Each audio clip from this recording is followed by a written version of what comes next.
पाणी पिऊन प्रचार करत होतो, बोलता येत नाही होता तरी मी प्रचार करत होतो हिनाताई निवडून येईल. पण हे किती चॅप्टर आहे मी तुम्हाला सांगतो. हिना गावित अरे पडली लागेल 3 दिवसाने गावित परिवाराने मला बोलवलं. जेव्हा विषय आला होता सुप्रिया गावितवर अविश्वास आणण्याची, हे भैयासाहेब हे एक ठिकाणी आले आणि विषय आला की हिच्यावर अविश्वास आहे आणायची आहे. मग मला गावित साहेबांचा फोन आला का आमच्या दादा 2 मिनिटे आले असता तर चांगलं. मला वाटलं पडले त्याच्या बद्दल बोलायचे असेल.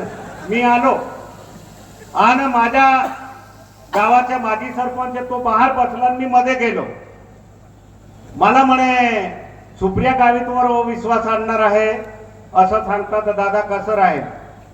मग बाहेर बसणारे सांगतात म्हणजे आता हिना गावित 3 दिवसाने, जास्ती नाही 3 दिवसाची गोष्ट सांगतो.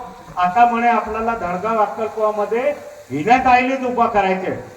मग मी बाहेर निघाल्यानंतर मला बोले मामा म्हणे इथे तसं सांगत होते. मी सांगितलं वेळ झाला रे, आपण याच्या प्रचार करत होतो ना, आपला विरोध मध्ये कसा येईल. पण यांना काय आहे ते लुटलेले पैसे आहे, लुटलेले पैसे झोपू देत नाही. लोकसभामध्ये पाडली आणि लगेच धडगाव अक्कलकुवामध्ये चालू झाले.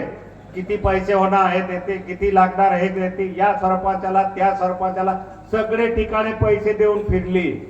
पण तुमचा पार्सल तुमच्याकडेच पाठवून दिला. वेळासारखी आमच्या पाडवीकडे काही नाही होतो.